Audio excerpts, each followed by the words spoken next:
কখনো কি কোনো বান্ধবীকে বা প্রতিবেশী মহিলাকে দেখে এটা মনে হয়েছে যে মানুষটা সারাদিন কত কাজ করতে পারে আর আমি তো কিছুই ঠিক করে উঠতে পারি না। মনে হয় যেন সারা দিনটা শুধু ঘরের কাজ করতে করতেই বেরিয়ে যাচ্ছে, তাও কোথাও স্যাটিসফ্যাকশন নেই। আপনার ওই বান্ধবীর কাছেও তো সেম 24 ঘন্টা রয়েছে যা আপনার কাছে আছে, তাহলে ও সব কিছু কীভাবে ম্যানেজ করতে পারছে আর আপনি নয়? চলুন, আজ থেকে আর এই টেনশন নেবার কোনো প্রয়োজন নেই, কারণ আজকের ভিডিওতে আমরা এটাই বোঝার চেষ্টা করব যে আমরা কি এমন ভুল করি যার জন্যে সময় থাকা সত্ত্বেও আমাদের সব কাজ সময় মতো করে ওঠা সম্ভব হয় না। আর এই ভিডিওর শেষে আমি আপনাদের সাথে এমন একটা রুটিন শেয়ার করব যেটা আপনারা আপনাদের শিডিউল মতো অ্যাডজাস্ট করে নিতে পারবেন। সবার প্রথম আলোচনা করি সেই সব ভুলগুলোর কথা যেগুলো আমরা কম বেশি করে থাকি আর যে ভুলগুলো করার জন্যেই আমাদের মূল্যবান সময় নষ্ট হয়। সবার প্রথম পয়েন্ট হলো অন্যের সাথে কম্পেয়ার করা বন্ধ করুন। দেখুন, সবার লাইফ কিন্তু আলাদা। কেউ জয়েন্ট ফ্যামিলিতে থাকে, কেউ বা নিউক্লিয়ার ফ্যামিলিতে থাকেন, কারো কাজের লোক আছে, আবার কারো নেই। তাই অন্যদের রুটিন দেখে নিজেকে ভুল মনে করা বা গিল্টি ফিল করার কোনো কারণ নেই। মনে রাখবেন, আপনি আপনার লাইফ অনুযায়ী বেস্ট করছেন। এবার শুধু সেটাকে স্মার্টভাবে প্ল্যান করার প্রয়োজন আছে। এবার বলি আমাদের সেকেন্ড মিস্টেক, যেটা আমরা হোমমেকাররা প্রায় করে থাকি। আমরা মনে করি যে আমরা তো ঘরে আছি, সব কাজ আরামের সাথে হয়ে যাবে, এবং এটাই একটা সবথেকে বড় ট্র্যাপ। সারাদিন মনে হচ্ছে টাইম আছে, অল্প অল্প করে কাজ করলেই তো হয়। এবার কথা বলি আমাদের দ্বিতীয় মিস্টেকের কথা, যেটা হলো আমরা যেহেতু ঘরে থাকি, মানে আমরা যারা হোম মেকার যারা ঘরে থাকি, তারা আমরা মনে করি যে সারাদিন তো অনেক সময় আছে, ধীরে সুস্থে কাজ করলেই হবে। এটা একটা বড় ট্র্যাপ। সকালের কাজ সকালের মধ্যেই শেষ করে ফেলা উচিত, কিন্তু আমরা ভাবি যে আমি তো বাড়িতেই আছি, একটু একটু করে ফেলবো। তারপর যেটা হয়, সকালের বাসন সকালের মাজার আগে মনে হয় একটু চা খেয়ে নিই, তারপরে মনে হয় একটু টিভি বা মোবাইলটা দেখে নিই, তারপর করছি। এই করতে করতে সকালের কাজ দুপুর পর্যন্ত পড়ে থাকে। ঘর ঝাঁটানো পরিষ্কার করার ক্ষেত্রেও কিন্তু সেম হয়ে থাকে। কখনো মনে হয় ব্রেকফাস্টের পরে করব, আবার কখনো মনে হয় দুপুরের রান্নাটা হয়ে যাক তারপরে করছি। এর ফলে মনের মধ্যে একটা টেনশন কাজ করে চলে। কিন্তু যখন আমরা সময়ের কাজ সময় মতো করে ফেলি, তখন মনটা অনেক হালকা ফিল করে এবং সাথে নিজের জন্যও আমরা সময় বার করতে পারি। কিন্তু সারাদিন কাজ নিয়ে বসে থাকলে একটা আনওয়ান্টেড স্ট্রেস তৈরি হয়, আর দিনের শেষে মনে হয় যে সারা দিন তো কাজ করে চললাম, একটুও কোনো বিশ্রাম পেলাম না। আমাদের মতো হোম মেকারদের আর একটা অভ্যাস আছে যে প্রত্যেকটা কাজ আমরা নিজে হাতে নিজের মতো করে পারফেক্ট করার চেষ্টা করি। বাচ্চা বা হাজব্যান্ডের কাছ থেকে সাহায্য নিতে কখনো হেজিটেশন হয়, বা কখনো মনে হয় যে তারা হয়তো কাজটা আমাদের মনের মতো করে করতে পারবে না, যার ফলে ছোট ছোট সব কিছুর দায়িত্ব আমরা নিজেদের ওপর নিতে থাকি। যেমন ধরুন, কাপড় ফোল্ড করা বা গ্রসারি অ্যারেঞ্জ করা বা ডাস্টবিনটা বাইরে রেখে আসা। সারা দিন একা সব কাজ করতে করতে ক্লান্তি এতটাই বেড়ে যায় যে সন্ধেবেলা পর্যন্ত যেতে যেতে এনার্জি পুরো জিরো হয়ে যায়। বাচ্চাদের ছোট ছোট ঘরের কাজ দেওয়া বা হাজব্যান্ডের কাছে কোনো কাজের জন্য হেল্প চেয়ে নিলে শুধু কাজের লোড কম হয় তা নয়, সাথে সাথে ঘরের সব মেম্বারদের সংসারের রেসপন্সিবিলিটির সেন্সও আসে। মনে রাখবেন, সংসার কিন্তু একটা টিমের মতো, যেখানে প্রত্যেকটা টিম মেম্বারকে তাদের রোলটা প্লে করতে হবে। শুধু একজনেরই এটা দায়িত্ব নয়। সারাদিন সংসারের কাজ করতে করতে আমরা আমাদের নিজেদের খাওয়া দাওয়ার দিকেও অ্যাটেনশন দিতে ভুলে যাই।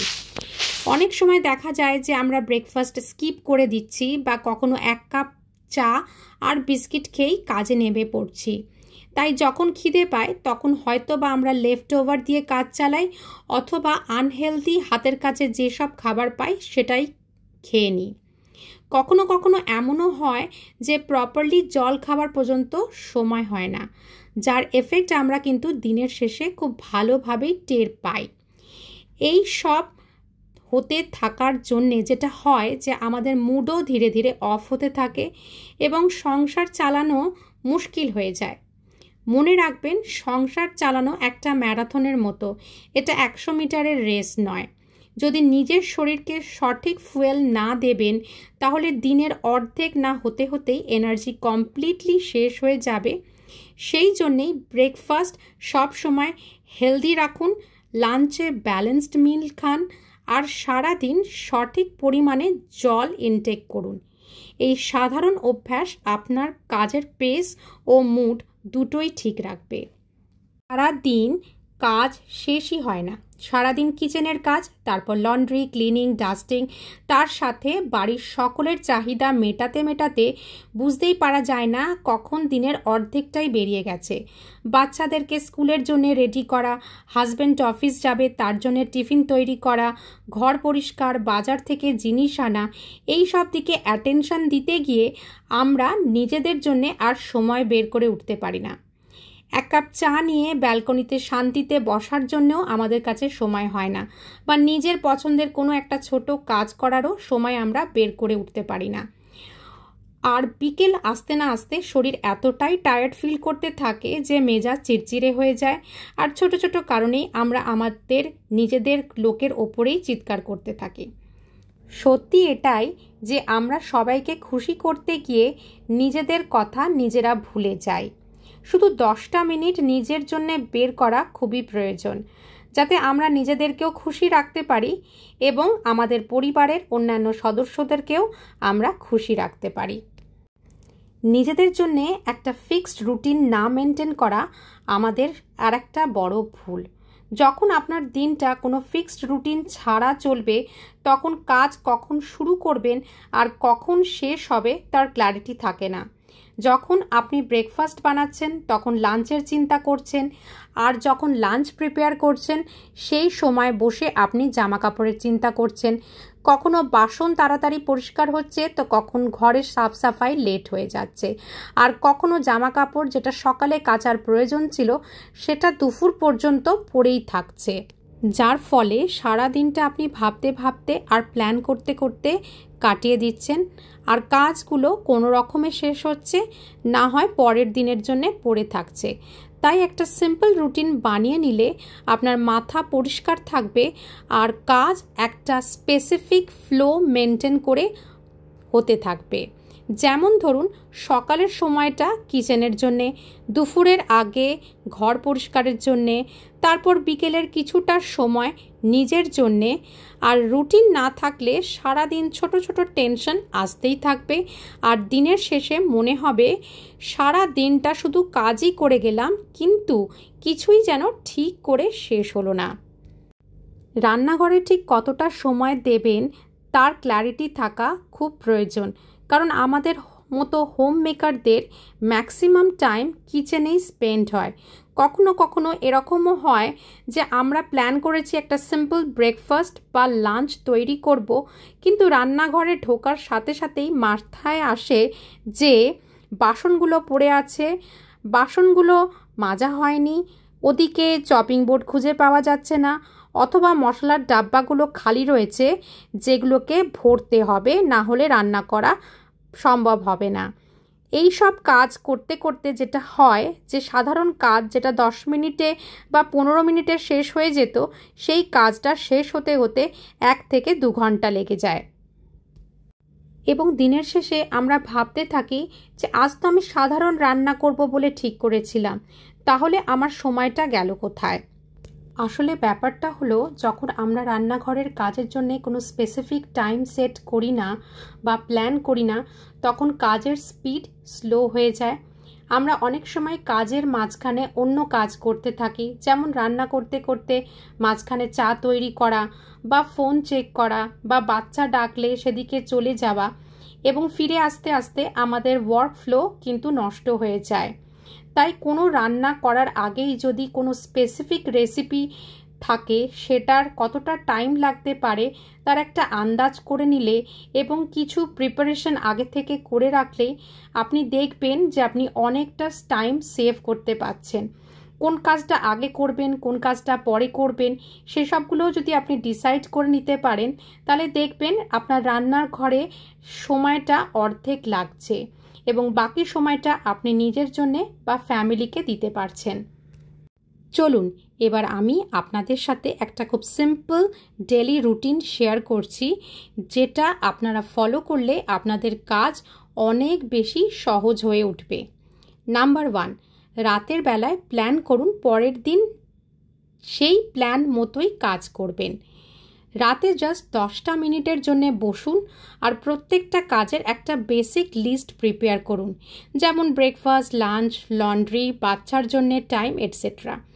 এছাড়া অন্য কোনো কাজ যেমন ব্যাংকের কাজ, ইলেকট্রিসিটি বিল পেমেন্ট, স্কুলের পিটিএম, গ্রসারি শপিং ইত্যাদি, সেই সবগুলোর জন্য একটা লিস্ট তৈরি করুন। একটা সিম্পল মিল প্ল্যানিং করা শুরু করুন, যাতে দিনের 3টে মেজর মিল যেমন ব্রেকফাস্ট, লাঞ্চ আর ডিনারটা আগে থেকেই প্ল্যান করে রাখতে পারেন। এর ফলে যেটা হবে, সকালবেলায় আপনার মেন্টালি প্রিপেয়ার্ড থাকবেন অ্যান্ড টেনশন কম থাকবে। সকালে তাড়াতাড়ি উঠুন, কিন্তু বাধ্য হয়ে নয়, নিজের কমফোর্ট হিসেবে উঠবেন। যদি মনে হয় যে সকাল 7টার সময় ঘুম থেকে উঠলে হাতে সময় কম পাচ্ছেন, তাহলে 30টা মিনিট আগে ওঠার চেষ্টা করুন। আপনি এক্সট্রা টাইম পাবেন আর আপনার শরীরের ওপর প্রেশারও কম পড়বে। সকালের প্রথম 1 ঘন্টা নিজের জন্যে দিন। ব্রেকফাস্ট বা টিফিন তৈরি করার আগে 1 কাপ চায়ের সাথে আপনার প্ল্যানটাকে একবার ভালো করে দেখে নিন এবং ঠান্ডা মাথায় কাজ শুরু করুন। 3 নম্বর পয়েন্ট হলো, সকালের কাজ তাড়াতাড়ি আর একটা সিঙ্গেল ফ্লোতে করার চেষ্টা করুন। আননেসেসারিলি টানবেন না। সকালে আমাদের প্রোডাক্টিভিটি সব থেকে বেশি থাকে, তাই ঘরের মেজর কাজ যেমন রান্না করা, ঘর পরিষ্কার, লন্ড্রি ইত্যাদি একটানা ফ্লোতে কমপ্লিট করে নিলে অনেকটা বেশি টাইম আপনারা সেভ করতে পারবেন। মাঝে মাঝে মোবাইল চেক করা বা কারোর সাথে ফোনে কথা বলা, এগুলো থেকে দূরে থাকুন। যত তাড়াতাড়ি আপনি কাজ শেষ করবেন, তত তাড়াতাড়ি নিজের জন্য ব্রিদিং স্পেস ক্রিয়েট করতে পারবেন। 4 নম্বর পয়েন্ট, ব্রেকফাস্ট, টিফিন আর লাঞ্চ স্মার্টলি প্ল্যান করুন। এমন কিছু ব্রেকফাস্টে বানান যেটা খুব তাড়াতাড়ি হয়ে যাবে এবং বাচ্চাদের ভালো লাগবে। লাঞ্চের প্রিপারেশনটা ব্রেকফাস্টের সাথে অথবা ব্রেকফাস্টের জাস্ট পরেই করে ফেলুন, যেমন ধোয়া, কাটা, বাটা ইত্যাদি। এর ফলে যেটা হবে যে আপনি আপনার টাইমটা সেভ করতে পারবেন এবং এমন কিছু রান্না করুন লাঞ্চের জন্য যেটা আপনি ডিনারেও ব্যবহার করতে পারবেন। সারাটা দিনকে ব্লার করবেন না, টাইম স্পেসিফিক কাজ করুন। ধরুন সকাল 6টা থেকে 8টার মধ্যে ঘরের সাফ সাফাই আর ব্রেকফাস্টের কাজ করবেন। 9টা থেকে 10টার মধ্যে লাঞ্চের প্রিপারেশন করবেন। 1টা থেকে 2টোর মধ্যে দুপুরের খাওয়া, রেস্ট, মোবাইল দেখা শেষ করবেন। 3টে থেকে 6টা বাচ্চার পিছনে সময় দেবেন, তার পড়াশোনা করবেন অথবা নিজে যদি কিছু শিখতে চান তার পিছনে সময় দিন। 6টা থেকে 8টা ফ্যামিলি টাইম এবং ডিনার প্রিপারেশন। প্রত্যেকটা কাজের মাঝখানে 10 থেকে 15 মিনিটের জন্য ব্রিদিং টাইম রাখুন। 6 নম্বর পয়েন্ট, নিজের মোবাইল ফোনের টাইম ফিক্স করুন, না হলে ম্যাক্সিমাম টাইম আমাদের এই মোবাইল ফোনের পিছনেই নষ্ট হয়ে যায়। প্রত্যেকটা সোশ্যাল মিডিয়া প্ল্যাটফর্ম দেখার জন্যে দিনে 2টো স্পেসিফিক টাইম ঠিক করুন, যেমন ধরুন দুপুরে আর রাত্রিরে। Be honest with your self. কাজের সময় ফোন হাতে নেবেন না।